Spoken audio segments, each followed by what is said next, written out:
I need to tell you something that has been weighing on me for years. Something that might end my friendship with a few surgeons. But I do not care anymore because what I am about to share could save your life or the life of someone you love. I am a doctor. I have spent 30 years in internal medicine working alongside surgeons, consulting on their cases, and watching what happens to my patients after they come out of the operating room. And I am about to tell you about 5 surgeries, 5 common procedures that hospitals perform on seniors every single day that I would absolutely never under any circumstances.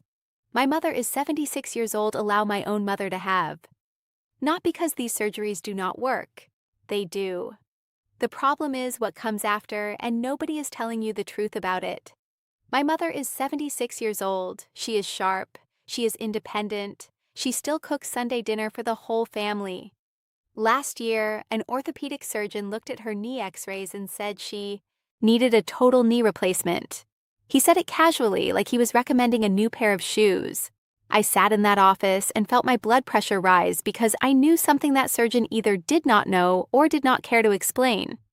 What I'm going to share with you today is what I told my mother that night at her kitchen table, It is what changed her mind, and it might change yours. But I am not going to tell you those 5 surgeries just yet. I know that is frustrating. But if I just gave you a list, you would miss the critical context that could mean the difference between keeping your independence and losing it forever. You need to understand what actually happens inside a senior's body during and after surgery, what the research shows, and what we doctors discuss among ourselves but rarely share with patients. Let me tell you about Margaret. She was 74 years old, a retired school teacher who volunteered at her church every Wednesday and walked 2 miles every morning with her neighbor. Last September, Margaret slipped on a wet floor in her bathroom and fractured her hip. It was not a terrible fall. She called her daughter herself. She was calm. She was admitted to one of the best hospitals in our city within 2 hours. Everything looked perfect on paper. Margaret's heart was strong. Her kidneys were functioning well. Her blood work was better than most 60-year-olds I see. The orthopedic surgeon was excellent. The surgery itself was textbook, 2 hours, no complications, hardware placed perfectly. When Margaret woke up in recovery, she smiled at her daughter and asked for a glass of water. The surgery was a complete success. But here is where the story takes a turn that I see over and over again. On day 3 after surgery, Margaret's daughter noticed something wrong. Her mother seemed confused about what day it was. She asked the same question 4 times in 10 minutes. The nurses said it was normal. Post-operative confusion. Nothing to worry about. By day 5, Margaret did not recognize her own daughter. She became agitated. She tried to pull out her IV line. She was convinced she was late for a class she had retired from 12 years earlier. This is called post-operative delirium, and it is devastating. The medical team treated the delirium, but Margaret developed pneumonia because she was not moving enough. The pneumonia required stronger antibiotics. The antibiotics destroyed her gut bacteria and caused severe digestive problems. She lost 18 lbs in 2 weeks. Physical therapy became impossible because she was too weak and too confused. What was supposed to be a 5-day hospital stay turned into 6 weeks. When Margaret was finally discharged, she did not go home. She went to a nursing facility. 8 months later, Margaret is still there. The hip healed perfectly. The hardware is fine. The surgery was a technical success. But Margaret never returned home. She lost her independence. She lost her confidence. And according to her daughter, she lost something essential about who she was. The surgery worked, but Margaret's life was destroyed. I need you to hear me when I say this. Margaret's outcome is not rare. This is not an exception. This is a pattern I have watched unfold hundreds of times in 30 years of practice, and it is time someone talked about it honestly. Now let me explain why this happens because why surgery after 65 is fundamentally different. The science is clear and it should make you angry. Not at doctors, but at a system that is not built for aging. How anesthesia affects older brains' bodies. First, anesthesia affects older brains in fundamentally different ways. A 2023 study published in JAMA Surgery followed over 15,000 patients aged 70 and older who had major surgery. What they found should stop every family in their tracks before signing a consent. The 40% cognitive decline statistic form. 40%, nearly half, experienced measurable cognitive decline after surgery, not temporary confusion that clears in a few days. Actual cognitive function decline that persisted 6 months later. The anesthetic drugs accumulate differently in older brains. They interact with medications seniors are already taking. They disrupt neurotransmitter systems that are already fragile from decades of use. Every hour under general anesthesia. Every hour under anesthesia. After 65. After age 70 increases the risk of permanent cognitive problems.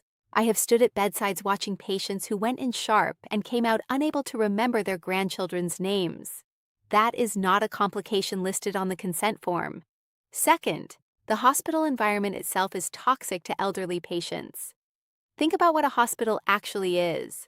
Fluorescent lights blazing 24 hours a day, machines beeping constantly, strangers waking you every 2 hours to check vitals, unfamiliar bed, unfamiliar sounds, complete destruction of your sleep cycle. For a 40-year-old, this is annoying. For a person over 70, it triggers a catastrophic cascade. Your internal clock gets destroyed. You cannot tell day from night. Disorientation becomes delirium. Delirium requires sedatives. Sedatives cause more confusion. The cycle spirals downward and sometimes it never comes back up. Third, immobility after surgery destroys elderly bodies at a speed that shocks even me after 30 years. Research from the Journal of the American Geriatric Society measured muscle loss in hospitalized seniors. They lose between 1 and 5% of their total muscle mass every single day they are bedridden. Every day a 45-year-old loses maybe 0.5% and rebuilds it in weeks. But a 75-year-old losing 3% daily for 2 weeks has lost nearly half their muscle strength. That muscle does not come back easily at that age. You are not just recovering from surgery. You are recovering from the catastrophic physical collapse of recovery. Physical collapse caused by the recovery itself. Fourth, elderly patients experience what we call the cascade effect. One complication triggers 3 more. Surgery leads to delirium. Delirium leads to immobility. Immobility leads to pneumonia. Pneumonia requires antibiotics. Antibiotics destroy gut bacteria. Gut problems cause malnutrition. Malnutrition impairs wound healing. Poor healing causes infection. Infection requires more surgery.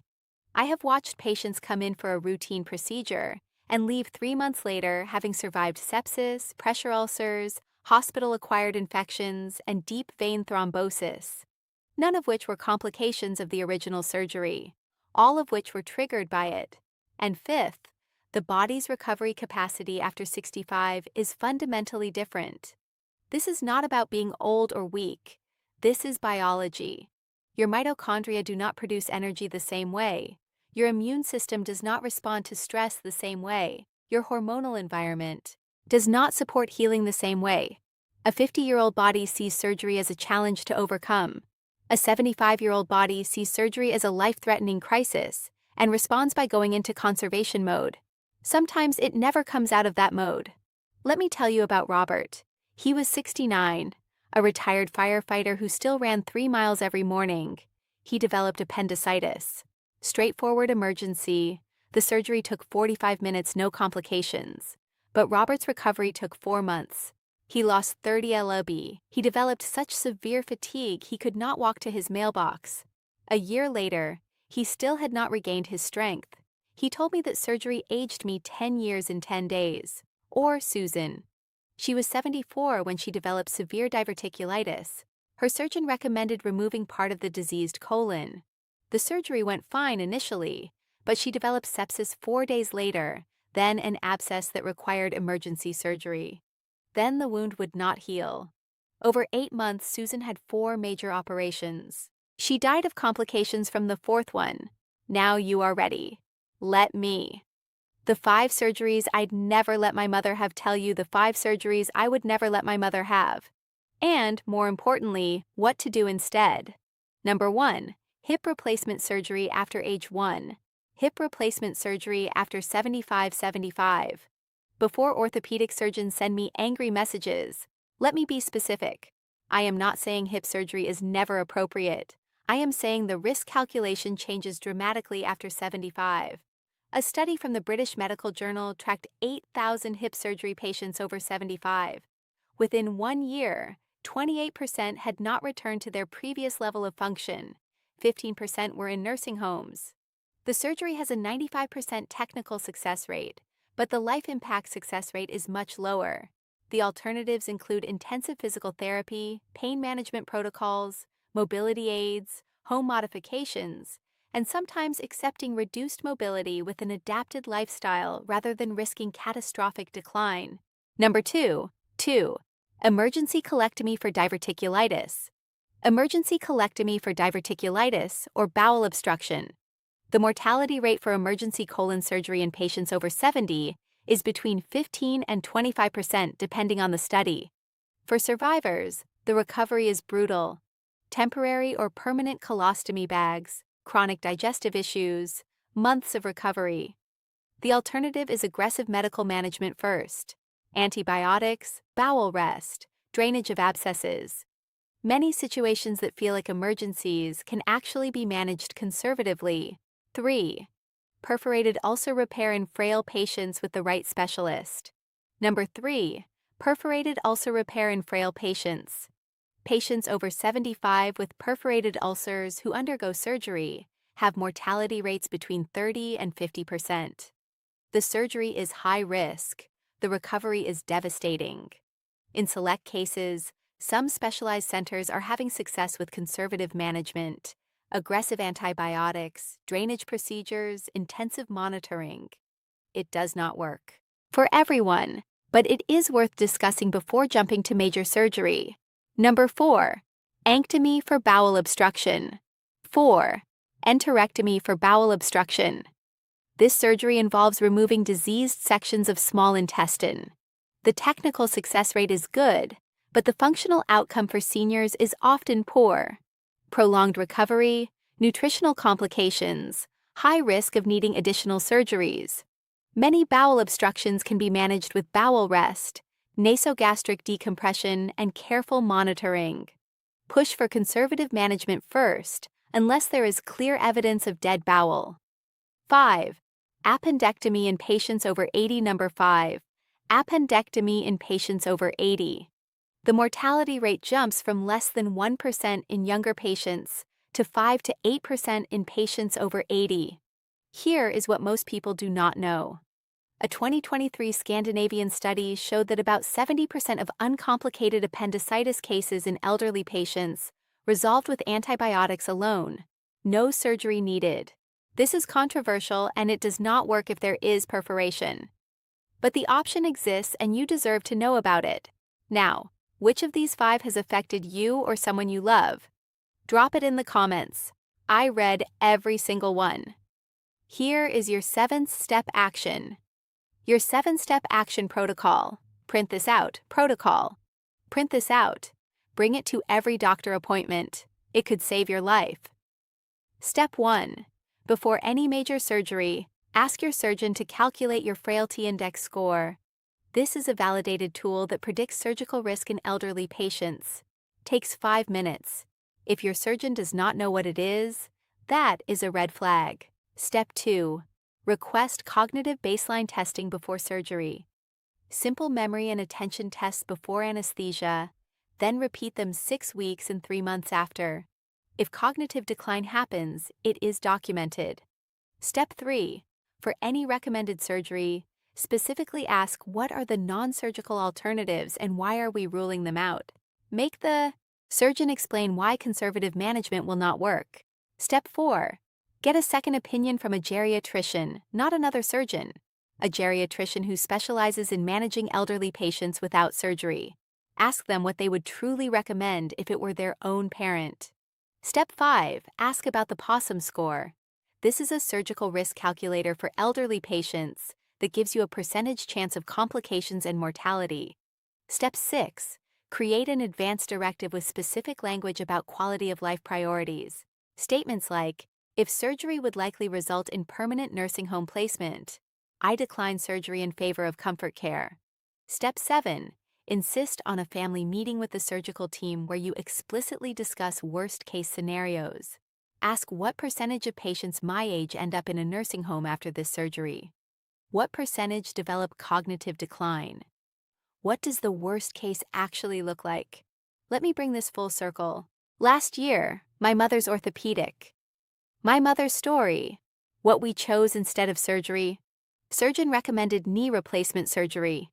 We sat at her kitchen table and went through everything I have just told you. We calculated her frailty index. We discussed her priorities. She wanted to keep cooking Sunday dinners. She wanted to keep going to church. She wanted to keep being herself. We got a second opinion from a geriatric rehabilitation specialist. That doctor recommended an aggressive program of physical therapy, joint injections, and lifestyle modifications instead of surgery. My mother chose that path. It has been 14 months. She still has the bad knee. The X-ray looks the same, but her pain is manageable. She is still cooking every Sunday. She is still going to church. She is still herself. Would surgery have given her less pain? Maybe. But at what cost? She made an informed choice based on her values, not just on what the first surgeon recommended. That is what I want for you. Now, I want to be honest with you for a moment. Not as a content creator, as a doctor, and as a son. I have watched families destroyed by surgeries that should never have happened. I have held the hands of patients who told me they wish they had never agreed to the operation. I have read the charts of people who walked into a hospital independently and never walked out again. And in case after case, the family told me the same thing. Nobody explained what could really happen. Nobody told us there were other options. You now have the information. The question is what you do with it. Share this video with someone you love who is over 65. Share it with their children. Share it with anyone who might be facing one of these decisions. It might be the most important thing you do for them this year. Hit that subscribe for more senior health content subscribe button so you never miss a video. I am Dr. James Harrove, and I will see you in the next one.